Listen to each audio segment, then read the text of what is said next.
Hey guys, welcome to the channel, and in today's video I'll be trying to answer the question of how much of your past should you tell your partner. But before that, please kindly click on the subscribe button if you haven't, and then we can start. First of all, you're not your past. You're not defined by your past. You made the mistakes, you had experiences, but guess what? Jesus also died for those mistakes and those experiences. And when God looks at you, he doesn't see your past. He sees Jesus Christ. He sees the finished work of his son. He sees the sacrifices that Jesus made so that we can be in right standing with God. If somebody calls you your past, what exactly is their point? If God sees you and sees Jesus Christ, who are they? Now, should you tell him your past? Yes. How much of your past should you tell him? I think timing is a very important factor. In fact, that's the most important advice in any relationship. Anything you want to do, so give it time, wait it out. So consider the age of your relationship first before you start talking. It's not every boyfriend you're going to get married to. It's not every girlfriend you're going to get married to. And in a world where a decade is 10 years and I love you forever, I will never leave you, is 3 months. You don't want a situation where a person you were collaborating with or a person that you were in a situation with knows a very important detail about your life. There's absolutely no need for that. So give it time. You don't know him well enough to decide he's not going to use it against you. And you can say, oh, he's God-fearing, so he's not going to use it against you. And that's true, right? Someone who is God-fearing should not use it against you because it makes a joke out of the finished work of Jesus Christ. But simply because he's God-fearing doesn't mean he's matured and willing to live with whatever you want to tell him. So give it time. I've read things on the internet, and people my age, I've seen things that they have done, and I'm like, don't you guys sleep? Like, I promise you, I will never ever be matured enough to live with that kind of information. So timing is a very important factor. Number 2, let the intentions be clear.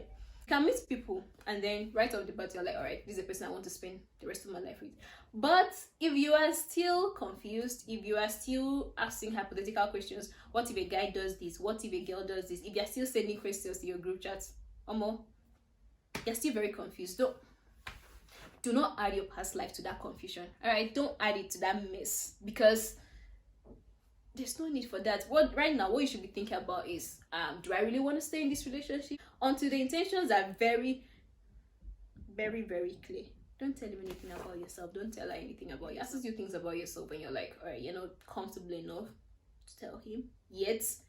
I think that's okay. Like, that's okay. And if he says he's not comfortable enough to tell you yet, that's okay. Let the intentions be clear first. Give it time and let the intentions be clear first before you start spilling things about yourself. Now that the intentions are clear, my dear, my love, you don't just want to get up and tell him, oh, all right, just maybe you went to visit him and you're just like, whatever you call him, babe, boss, ogasa, whatever. I had 5 abortions. Or the guy will now come to say, we just like say like that. I cheated. There's something wrong with you. Plan it, Joe. Plan it. We need to talk. Like, in case he needs to put on the whole armor of God, in case she needs to wear bulletproof, don't just say it out. It's something about yourself. It's an important detail about yourself.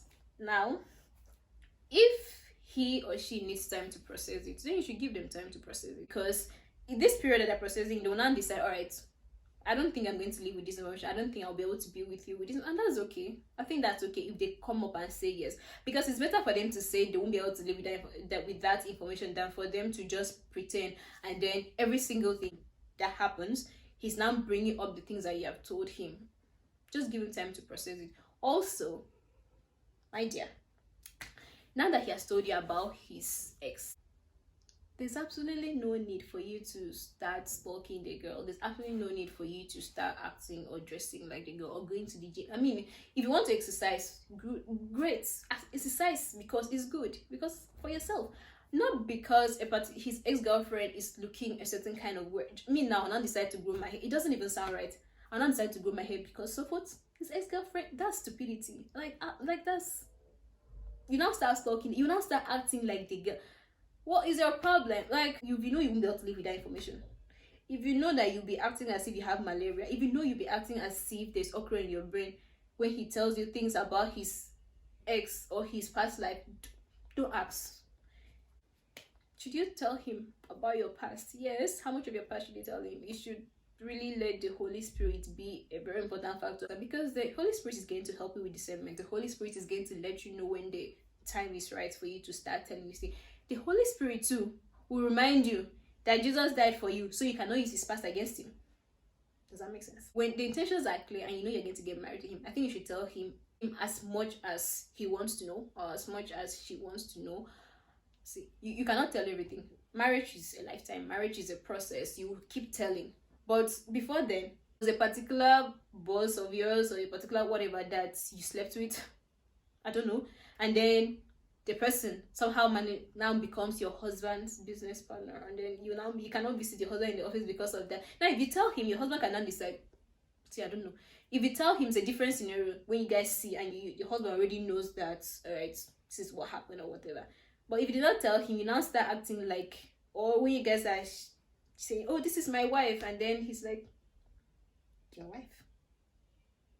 Anyway, with that being said, my name is Emedion Francis and this is Dimensions of God. Please do not forget to like, subscribe and share. Thank you.